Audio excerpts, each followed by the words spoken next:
Good morning, everybody. Welcome to the Game Plan. My name is Gareth Soloway, Chief Market Strategist here at verifiedinvesting.com. All right, so we have a market that is lower today. We're down over 1% on the S&P futures. The main culprit today is just the fact that there's been no positive movement on trade deals. So the market is looking for some sort of headline that says, hey, we have reached an agreement with Japan or Europe or someone else, or at least some negotiations in seriousness with China. None of that happened over the 3-day holiday weekend, and therefore markets are concerned. They're concerned because the longer trade deals take, the more damage to the U.S. economy is done. In addition, there's continued to be some chatter about potentially Trump firing Jerome Powell. Needless to say, if that happened, it would cause a cataclysmic near-term event in the markets, yields probably spiking above 5% and the dollar collapsing. All right, so let's get into the charts today. Let's take a look at what we have. This is the S&P futures. The S&P futures, again, this is kind of in the overnight here as we were trading here, and you can see it's been gently fading to the downside. But overall, from Friday's close, you can see we are down significantly, again, just over 1% on the S&P futures. Now, flipping over to the daily chart and doing a check-in on the charts here, what do we have? Well, we know we had this major support here, the major pivot top from 2021. You then didn't take the low from COVID connected to the bear market lows. That gave us our low on the market. We had the massive bounce a few Wednesdays ago. And then since then, what's been happening? We've been slowly fading. Now, the positive here is this fade could be a little bit of a consolidation before further upside, right? Is this a flag pattern? Right now, it would still factor in. You have the big green flagpole right here. This is a flag pattern. So this still would be slightly bullish, meaning that in the near term, markets could potentially move up. But again, if we start breaking much lower than this, once we get out of kind of the 618 Fibonacci and below that, it is no longer fitting in the mold of a bull flag. So this is very important for us as traders to understand, is that early on a pattern can be forming and we could be saying, okay, it's a good bullish pattern in this case. But if the price action negates that, you have to, as a trader, be able to recognize that and say, okay, we've now negated that. It flips the probabilities from favoring an upside move to potentially favoring a downside move. All right, now listen, we haven't done that yet. We're still stuck in this kind of, general pattern. The one level I'm going to watch is the low from the retrace day right here. So right here, so you can see the big move up on that Wednesday. This was on Wednesday, April 9th. And we had the next retrace day with a low right here. Now, as of now, we've stayed within that high to low, all of these candles. As long as that holds, which is at around 51.47, then I think you continue to favor the bull case here for a near-term move. Let's not confuse this. As mid to long-term, I am still crazy bearish based on chart analysis that I've shown you guys. But near-term, this would still be a flag pattern as long as this low holds. Keep an eye on it right around 51.47. We could round that up to 51.50. Now, other problems are emerging. The 10-year yield. Remember this trend line we talked about last week? High pivot to high pivot to high pivot. This was your fourth hit, and sure enough, you broke out on it. We came down, and I said, okay, guys, we're back into this line. Yield should start to turn up again. That is exactly what happened both on Thursday of last week as well as Monday. And remember, Friday was a holiday with the markets closed. So again, we are up on the 10-year yield, which, as we know, that continues to push us in, at least push the stock market down, right? The market generally right now wants yields lower. It will rally on that. Yields going higher shows a disenfranchisement with U.S. debt from global partners.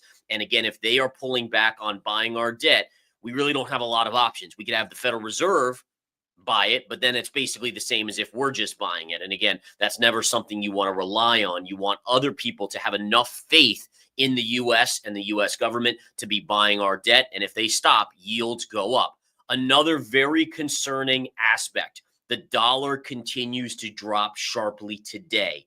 This again is putting pressure on gold to move up. But again, the dollar is a barometer for how global countries look at the US. And if they look at the US and say the US is no longer the great power that it once was, they won't be buying as many dollars. They won't look at it as a safe haven asset. And sure enough, not only did we break this downsloping trend line, which told us there was a breakdown, but we have continued to drop precipitously. I mean, this is not a small drop in the currency markets when you see this type of drop. Now, where are we going to run into support? There's a little bit of minor support right here at the current lows of the day. So again, just zooming in, you can see these little pivots. This is only minor, though. I would not classify this as major support. If we continue down, we can move the line right to high pivot, brief pierce, retrace, and the breakout. This now is the level I am focusing on as a potential major level. It's just below 97 on the DXY. Now, I want to be clear. While this would be a bounce level and a good bounce level expected, I still think the dollar goes lower later this year and into 2026. As again, I do think there's been a major shift in how other countries are viewing U.S. debt and the U.S. dollar. We've talked about de-dollarization for literally the last 2 years. I always said a year ago, I was like, guys, it's not happening that fast. Recent developments, in my opinion, based on the trade wars and the kind of abrupt nature of change to the relations with other countries, in my opinion, has now sped up that de-dollarization. Now, listen, de-dollarization doesn't mean the U.S. dollar is not going to be the reserve currency of the world in a year or even 5 years. It still will be. But is it speeding it up to where it is no longer, maybe 10 years down the line? I do think that is the case. So we just have to be honest with ourselves, right? And this is one of the reasons for holding long-term bags of gold or Bitcoin or alternate assets, in my opinion. All right. Back to the charts here. What stocks are moving today? Nvidia, you can see Nvidia down here, trading down on the day. I'm watching Nvidia because I was doing research today, and there's this huge trend line going back to the beginning of the bull run. Now, from this low in 2023, Nvidia rallied 980% up. Now, it is down about 30, I think it's down about 36, 37% here from the highs. But look at the low pivot right here where the bounce came in. A perfect trend line right there. Now, that's all fine and dandy, but if this line breaks, Nvidia is unfortunately destined for likely a move down to the $50 level. So listen, it hasn't broken yet. We can't assume a break. All right. So again, assumptions are really one of the main faults of traders and investors. You never want to assume until it happens. But if this line at around $88 per share breaks on Nvidia and we confirm, I would think, yeah, you'll have a stopping point here at around 76. Gap fill here at around 67, but eventually we see a $50 handle on Nvidia. That would be quite something considering the stock at one point traded at 150. By the way, it was a $3 trillion+ stock at 150. It would be about a $1 trillion stock at 50, bringing its market cap all the way down to the $1 trillion level. Now, on Thursday of last week, we saw an antitrust suit, kind of a negative ruling towards Google. Alphabet, this stock dropped a little bit. It's trading lower today. This is now on my radar for a swing trade, and I'll show you guys the level. The level is right here at around 130 to 131. The reason this level speaks to me in terms of technical analysis is because not only is it the low pivot from March of 2024, but if we do a Fibonacci retrace, we can see it is also aligns perfectly with the 618. And remember, folks, if you want to up your game and up your win rate, find at least 2-factor levels to trade, both intraday or as a swing trade over multiple days. When you find 2 levels, meaning a Fibonacci in this case and the pivot low lines up perfectly, what that will do is the trade might have been, let's say, a 60% win rate without a second factor. It probably bumps it to about a 75+% win rate when you have 2 factors. If you can get 3 factors, I honestly think it goes up to about 80%. So again, big difference in win rate versus 1 factor in technical analysis versus 3. Tesla continues to nosedive, lows of the morning session down here. the key on Tesla stock is this trend line here at around the 214 level. This has acted as support from here to here to here. If we attack it again, technically, I would look at that as the fourth hit. There is a vulnerability there for a break of the fourth hit. Now, listen, we're still about $15 above that level. But if it does flush down into that, I would be careful. You probably get a small bounce, and then the next leg lower takes over. The downside support, where I will be looking to play it on a swing trade basis, is this: one hit, two hits. Third hit should still yield a bounce. Probability-wise, that would be around 170 on the chart of Tesla. So you give me 170 handle on Tesla, I likely swing trade it as a buy. Flipping over to gold, look at the move on gold, but also, folks, gold to me is now at its max move target. Not only that, but I'm going to make this statement, and you guys know I'm never shy about putting myself on the line with making calls. Today, this morning, I tripled up on my short on gold, and it's now 12% of my commodities portfolio. And the reason I did that is because I have a multiple parallel factor chart merging here. Now, lots of people will call me crazy. That's fine. I'm used to that. But if we look at this, you have the high from COVID, right after COVID when gold popped, and the low here. Take a parallel right to this low. You drag it up, you get that exact high. That's the red parallel. Then you say, okay, so that's just one parallel, and you even pierced it here, so no big deal, right? But then we look at the bigger picture. We take the high from the bull market of 2011 to the lows here in the bear market period just before the next bull run into 2011. So this was the bear market the 2020 bull high. This was the bear market period in 2018. And then you even connect it to the pullback here before the latest bull run began. And that parallel with the 2011 high, it gives us this level. So listen, is it possible that we blow right through this because of the concerns about global trade, because of the concerns about the US dollar, because of the concerns about firing Powell, all this stuff? Of course, there's always a chance I am wrong. I've been wrong before, and I'll be wrong again at some point in the future. But I base my decisions on data and probability. And when I get a parallel like this that goes back to 2011 and a shorter one that goes back to the COVID highs, I can't ignore that. And as a trader, if I start ignoring certain high probability trades and then selecting and taking others, then percentage wise, I don't win as much because I'll choose to not take one that I would have won on, and I might have taken a different one that I lose on. So it's about just consistency. Always just looking and saying, what's the probability here? Is it fit my criteria? Let's say 70% or greater. If it does, I take it. That's just the nature of the beast. And when it gets north of 80%, which is what I have here, then I say, okay, this is a point where I overload, I average in, I triple up essentially. And that's what I did here on gold. So again, we'll see. You guys know I'm not shy about putting myself on the line.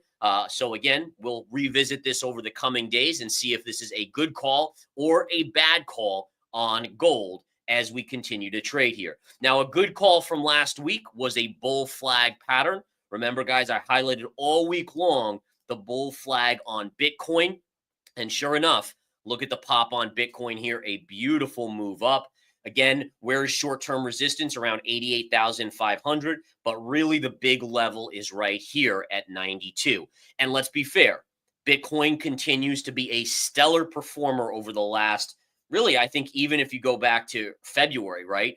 If you look at from February, this dip, we've basically been chopping sideways that whole entire time and actually might be heading towards the higher end of the range. And during this period, remember, the S&P here, the S&P has had a pretty dramatic fall since the beginning of February, right? Or mid-February. So really, Bitcoin has gone sideways as the S&P has collapsed down on the chart. And this is the ES, the S&P futures chart. You can see the drop that we've had versus Bitcoin, which from that same point right here has really just gone like this. All right. So again, to me, why is Bitcoin all of a sudden acting like a reserve or safe haven asset? The answer is very simple, because the dollar is getting trounced. So what some, and I'm saying some because there's still a lot of faith in the US dollar, but there are some bigger players that are saying, hey, listen, Originally, we would have put 100% in the dollar for safekeeping. Now let's do 90-10 or 80-20. 80 in dollar, 20% in Bitcoin or gold. Maybe it's totally saying screw the dollar, but let's put 80% in gold. Let's put 20% in Bitcoin. So there's this fundamental shift that has occurred here on Bitcoin in terms of the viewpoint because the US has been hurting their image on a global basis, hurting the dollar as a reserve currency and treasuries as a safe haven asset. Very interesting stuff going on, guys. I mean, this is really fascinating kind of to watch this stuff play out in progress. All right, let's go to silver real quick. Silver continues to look strong, staying above this trend line. If it does continue up, we're looking at around the $35 level right here. That'll be the next key level.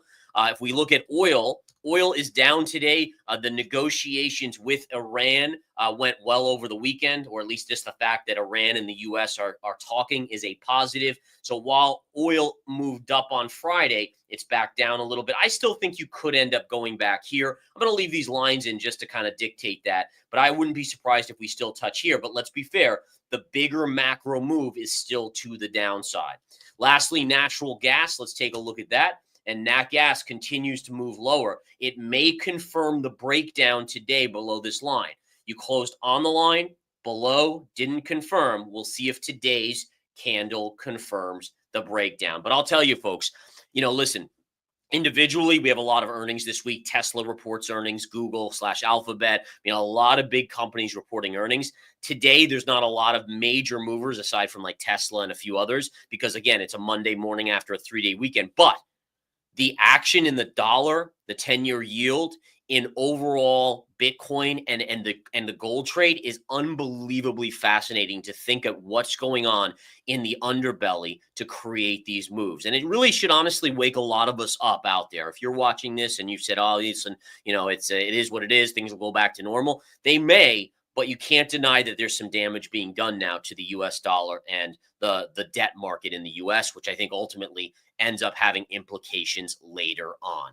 All right, you guys are awesome. I hope you enjoyed today's game plan. I got to get to my trading room and start rocking it this week. Thanks for being with me. Thank you for supporting Verified Investing and our data-driven approach to analysis and probabilities. You guys have a great day. Let's make some money. Take care.